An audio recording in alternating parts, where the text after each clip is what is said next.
Beaver Creek Mini Basin BC 7-8 Total Sewer Replacement and Stormwater Improvement Project YouTube video for the acquisition of stormwater easements and private sewer replacement agreements for construction. My name is Bill Weaver. I'm the Sewer Department Director. I'll be participating with the YouTube along with... My name is Tim Nolt. I'm the Sewer Department Engineer. So this is the third version of our YouTube videos for this project. We previously did a PVC sewer YouTube video for 180 properties, and we did a second YouTube video for 39 properties that had sewer easements that were required. So this YouTube video again is for those property owners that received a letter that we need to acquire a stormwater easement, and also private property owners that received a private sewer replacement agreement.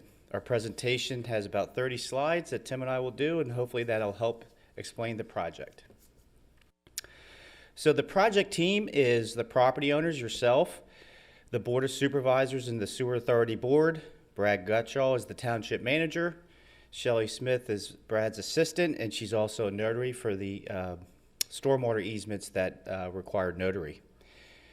The Sewer Department staff includes myself as the director, Tim is our engineer, Jim Wetzel is our operations supervisor, Eric Morgan is the replacement project coordinator, John Deidler is the I&I coordinator, Christine Mayer is our sewer admin staff that accepts the private sewer replacement agreements and also works with the owners to schedule building inspections. Hannah Brown is our GIS tech that you'll see out in the field collecting data for the new sewer system and the existing system. The project team, of course, includes the engineers. So we have two engineers. We have a sewer system engineer and a stormwater engineer. The sewer system engineer is GHD. That project manager is Kevin Shannon. Barry Wampler and Mitch Collins are the design engineers, and Melissa Smith is our project engineer. For the stormwater, the consulting stormwater engineer is HRG. Jason Hines is our project manager. Jack Hildebrand is the easement acquisitions engineer. So a little bit about why we're here, the history of the sewer system and the stormwater system. We'll start with the sewer system. Back in 1995, we had overflowing manholes and sewer basement backups. This also exceeded capacities with the intermunicipal agreements with Harrisburg, Susquehanna, and Swadera, which is a violation of the DEP regulations, including Act 537, Chapter 94, and clean stream violations. This led to a consent decree with the DEP. We're now on our second amendment to the second consent decree. A little bit about the requirements. We have to replace and rehab everything that's made out of asbestos cement pipe and clay pipe that has reached its useful life, and this includes the private sewers. Test and replace or repair PVC sewers that fail an air test and are contributing unacceptable amounts of flow, including private sewers. PVC pipe is easier to repair. The older pipe we can't repair, so we try to salvage the PVC sewers. We have to eliminate the overflows and the basement backups by 2028, and we have to reduce the sewer system hydraulic overload by 2033. And what that means, we have to reduce the flow in the sewer pipes so that it will properly function without a threat of an overflow.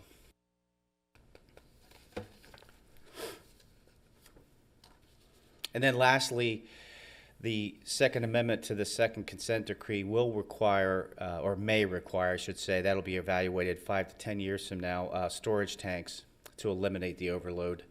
So the storage tanks would be located, if they are constructed, at the Conway Road property that the authority purchased, which is just between the Kendall Oaks development and the landfill.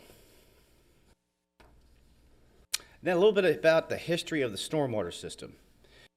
The township is required to receive a municipal separate stormwater system permit from the DEP. They received a new permit.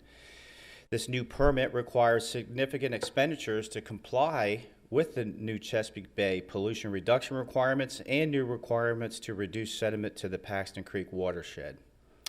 The township hired a financial consultant firm, Raftellus, to evaluate a stormwater fee to fund the required improvements. And in November 2018, the township transferred the stormwater system to the Lower Paxton Township Authority. At that time, the township, after consulting with Laterals, felt it was best for the authority to acquire the system and set up the fee.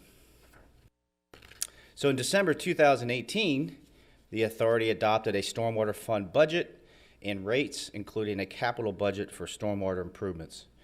The township then entered into an agreement with CRW and Susquehanna to complete the MS4 Joint Pollution Reduction Plan for the Bay and Paxton Creek to comply with all the parties' MS4 permits. And then in February 2019, we established the stormwater fee at $32 per quarter per ERU. In July, the stormwater fee is billed with the quarterly sanitary sewer bill. Well, that was the initial billing in July 19. And you, as you're aware, you get your stormwater fee with your sanitary sewer bill 4 times a year on the calendar quarter. The township then partnered with PennDOT and CRW and Susquehanna to complete MS4 permit PRP projects, and we just recently awarded a bid to a company called Res to do some stream bank restoration projects. Lower Paxton's share of this is $570,000, and that project is a 5-year project that coincides with our 5-year permit. So a little bit about the BC7 project specifically.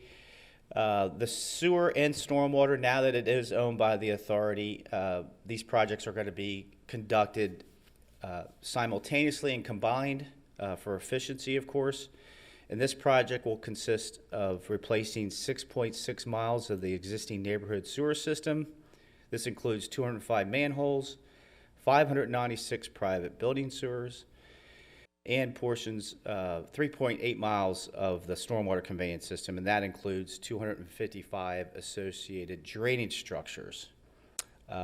Just a little bit about the private building sewers, and we'll get into this a little further. The engineer estimated decades ago that we have 280 miles of main sewer, but if you add up the length of all the private sewers, you actually have another 200 plus miles of private sewer, and you can't eliminate the overload without also replacing private sewers. Other miscellaneous work that's required as part of this major project includes the right-of-way clearing, bypass pumping, ADA ramp construction, restoration of paving, curbs, sidewalk, yards, and right-of-way. ADA ramps are required anytime you do an overlay. The federal regulations require the ADA ramps to be reconstructed.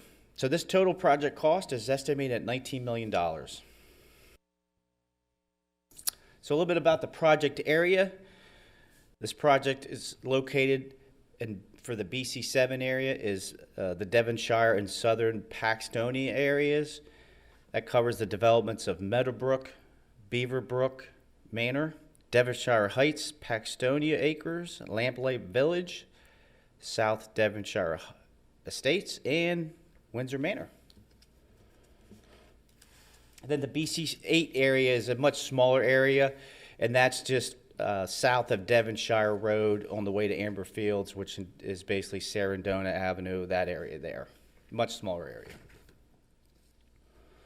So a little bit about the property owners that received, the 33 property owners that received a stormwater easement. The PADEP design criteria for sanitary sewer and stormwater replacements requires engineers to minimize impacts to streams and wetlands. The authority recently acquired new sewer easements, as I mentioned earlier, for 35 property owners to relocate the sewers and to minimize the impacts to wetlands. Some of these easements did have combined storm sewer as well. Now the stormwater design is complete, and it also includes 33 properties that just have stormwater conveyance facilities on their property, and they need replaced, but no sewer facilities on these 33 properties. So upon request, the township staff and the engineer can meet with the affected property owners to discuss the permanent and or temporary easement agreement and to address any concerns or impacts that the easement and relocation as applicable may have on the property owner. Following construction All easement areas will be restored to the existing condition at no expense to the property owner. Tim will go over this a little bit later. Obstructions over the sewer will be addressed on a case-by-case basis. Examples include sheds, fences, trees. In most cases, sheds can be relocated, fences temporarily removed and replaced, and trees replaced in a different location adjacent to the easement area. So a little bit about the drainage easement document that you received. This is very similar to the ones we send out for sanitary sewer. It's a boilerplate legal document that all townships used for sewer easements and stormwater easements.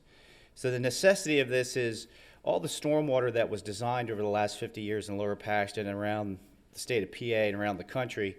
The storm sewer and the public road is owned by the township, and now the authority took that over. But the rest of the stormwater systems are private for the land of lot owners that drains to the private detention facility. So in order for us to do a complete stormwater project in the street, we have to also include these private storm sewers that were never dedicated to the authority. The authority adopted a resolution that requires us to have the property owner convey that easement to us, including those facilities, before we can use public money to do that project. Along with the easement agreement, you'll have what we call a drawing plat that describes the easement area. There, you can see on the left there's a legend that describes the total square feet of temporary construction easement and also the total square feet of the permanent sewer easement. This document has to be recorded at the courthouse by our solicitor, and basically the area on the drawing goes with the legend that shows the cross-hatching of the area that's permanent and temporary. Again, we have 33 properties that have these stormwater easements. In every neighborhood we have this around the township, that the stormwater one that leaves the street has to go to either the stream or a detention facility. So a little bit about the facilities themselves. Many of the drainage facilities, the pipes, the inlets, manholes, end walls, etc., in this area have reached and surpassed the end of their functional lifespan. The lifespan, similar to a roof for storm sewers, is 25 years. The older storm sewers are made out of corrugated metal pipe. So with acid rain, you basically just rot out the pipe. You can see in the photo there that the pipe is just rotted out at the bottom. So this project will replace this failing infrastructure with new modern materials such as smooth line corrugated polyethylene pipe and PennDOT standard precast concrete drainage structures. So this is an example of the facilities that you'll see during the construction. And then moving on to the 500 plus people that are affected by this project for the private sewer replacement. This is just an example of the first page of the agreement, a little history here, and then I'll turn it over to Tim for the actual details of what to expect during the construction and the whole process itself. The private sewer replacement agreement was required by our solicitor when the authority determined that the only way they could comply with the consent decree and eliminate the overload was to actually pay for and fund this private sewer replacements. So what this document does is it sets forth the terms and conditions of this replacement process. It's basically just a temporary easement. Unlike the other easement I just described that's recorded, this is not recorded in the courthouse. Doesn't affect your property in any way. It's a temporary easement, and the easement automatically extinguishes after the project is over. And Tim will go into a lot more detail about the private sewer replacement agreement work itself. And I'll turn it over to Tim. Thanks, Bill. So this slide shows our standard detail for a private sewer lateral and building sewer. You can see here, starting on the left side of the detail, that's the leftmost part there is the sewer main. From that point, we install a T fitting and a 6-inch diameter pipe back to a double sweeping tee. The double sweeping tee has a riser to the surface with a clean out. And just past the double sweeping tee, you can see we use a reducer fitting to neck down to a 4-inch diameter pipe. So most properties on this project will have 2 cleanouts, one being what we call the observation cleanout, which is near the street, and one being typically called the building cleanout, which is closer to the building. If your house does sit back a far distance off the street, you could have what we call an intermediate cleanout, which is shown here kind of in the middle of the other 2 cleanouts on the drawing. So our work will encompass replacement of the private sewer basically for a portion from the main line to a point, generally as close as practical to the house, but we say a 3-foot maximum. So we'll connect at a point at most 3 feet away from the house.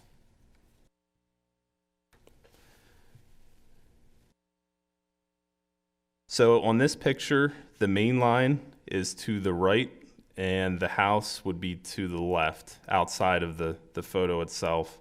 You can see the double sweeping tee, which again we call the observation tee. This is the one that's out near the street. Directly upstream of here, we'll use the reducer, which you can see in the picture here, reducing from 6-inch diameter pipe to 4-inch diameter. And then typically we'll use 4-inch diameter back to that point where we reconnect to the existing sewer coming out of the house. So these 2 photos here give you an idea of what kind of disruption you can expect with our project. And we really don't want to sugarcoat it. It's a very disruptive process. We want you to know up front that, as you can see here, it typically involves excavation, equipment in your yard, basically right up to your front door.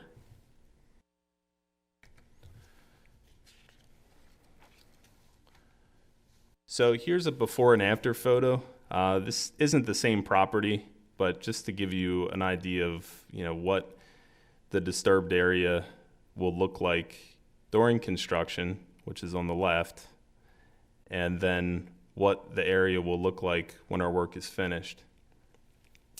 2 things I just want to point out here. The first, if you have a concrete sidewalk, this is what you can expect. Our contractor is going to try to salvage as much of the existing concrete as they can, but you need to understand that there's a pipeline being installed, the private sewer lateral, underneath the concrete. So, it's a common complaint that we get. You can see that the color of the new concrete is not a perfect match to the existing. Over time, this concrete will fade and become a little closer to matching that existing. The second item I wanted to note here, the yard, as you can see here on the right-hand side where all the restoration's completed, it was clearly watered by the property owner. If you take nothing else away from this presentation today, we just ask that you remember that this work is being done at no cost to the property owner.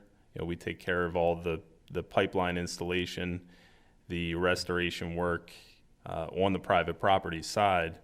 But what we're asking for is your cooperation and the property owner to put in the time and the effort to water their lawn.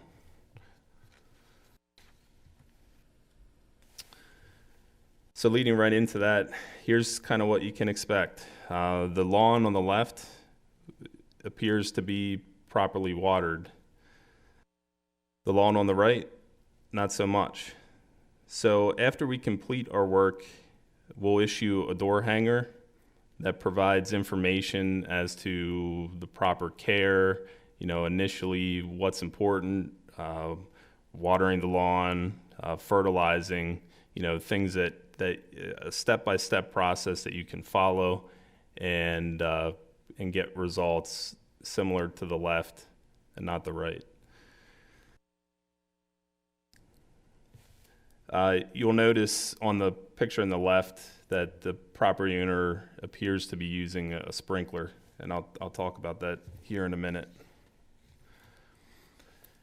So, as I mentioned, there'll be a policy, a door hanger handed out that goes through step-by-step instruction. And we tested out that policy just to see, using those materials and, pretending, hey, we don't know anything about lawn restoration. Let's follow these steps and let's see what the results are. So this video just shows a time lapse between the planting, general restoration of the yard, and the point through about a 40-day period. So I'll let this play through just to give you an idea. And as it's playing, I can provide a little more information here on the details. Our contractor is required to use only quality materials. So they use screen topsoil and high quality seed mix to promote germination. As I mentioned and continue to mention here, watering is the most important part, especially this period right here before germination occurs. You can see from the video and every one of these pictures there is a sprinkler setup, actually 2 on this property.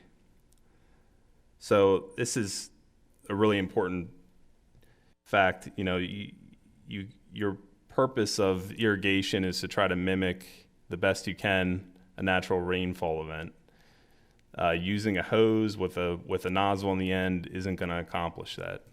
So we try to recommend to the property owners that go to Home Depot or Lowe's, pick up a sprinkler, try to follow the manufacturer instructions on the sprinkler, and you can expect much better results. It's important to note that this is a one-time seeding, so we urge property owners, again, we're handling all the other work, we're asking you to be prepared to irrigate your lawn. And the other thing we ask for is patience. A good lawn is going to take some time and effort on your part. Initially there's going to be weeds, and you can see if you go back through this video, there's parts, being that it was seeded in the spring.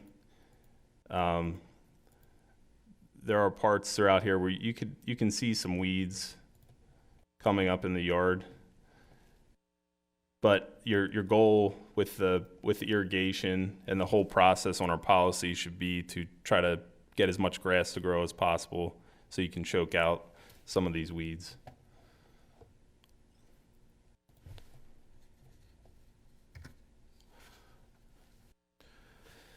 So getting into our process, where we are at this point, to date we've identified the wetland and stream impacts and identified those sewers that need to be relocated. We sent out the required easement agreements and the private sewer agreements that Bill discussed in detail. Today we're conducting the neighborhood meeting.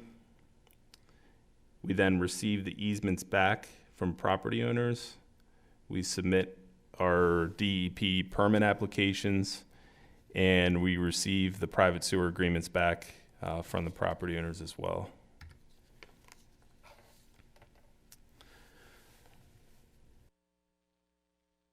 So next, we schedule and perform house inspections.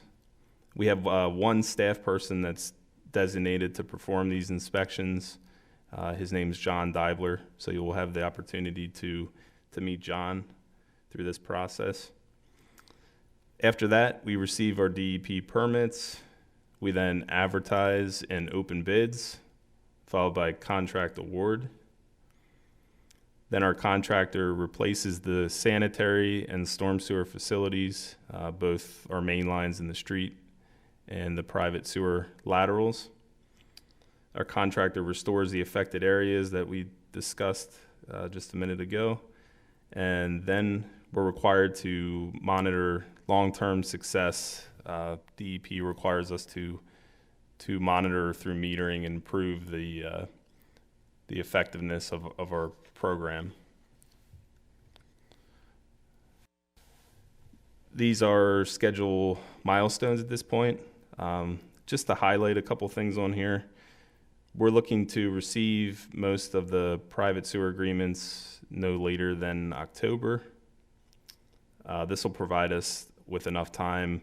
Again, as I said, we have one staff person that is designated to perform house inspections. So he'll need enough time to work through those into the winter. And that'll help us, the information that he gathers can help us to finalize the design and eventually put the project out to bid toward the end of 2021. We anticipate starting construction in 2022, and it'll take roughly 2 years to complete this project.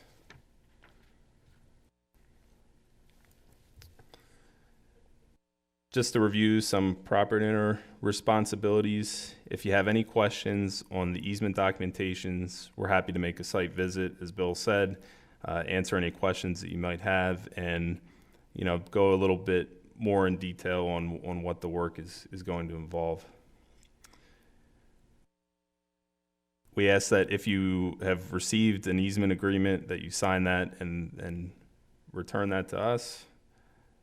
The private sewer replacement agreement, we request that is returned promptly.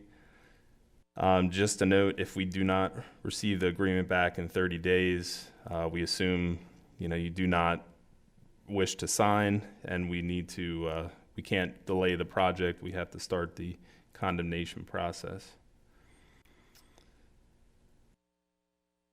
And during construction, we ask that you notify either the township or the contractor of any privately owned underground utilities on your property.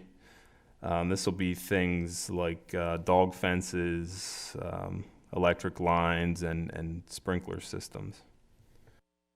So now I'm going to turn it back over to Bill. He can present the benefits of our program and close out our presentation. Thanks, Tim. So the benefits to the community are many. First off, the 50-year-old public sewer system and the stormwater system is now going to be replaced and rehabbed, and this will include private sewers. So then the community asset is maintained and preserved. And one of the biggest benefits of these projects is the public roads are paved following construction. So during this whole consent decree project, we've paved over 20 miles of roads throughout the township in the last 10 years, and we have another 10 years remaining on this project. So that's a huge benefit to the township to get new streets. The environment is protected. Most importantly, DEP is requiring us to do this, of course, to protect the environment. So for sanitary sewer, that includes elimination of overflows and basement backups. And for stormwater, we comply with the PA DEP MS4 permit, which is related to the Chesapeake Bay. A little bit about the cost of this. So the sanitary sewer rates are currently scheduled to remain at $153 a quarter in 2021. However, because we have 10 years remaining and the total project cost is over $250 million for the sewer part, that we may have nominal increases in the future.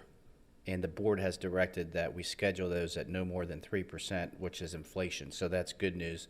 To fund the whole remaining consent order projects down the road, you're only looking at about 3% a year when they start.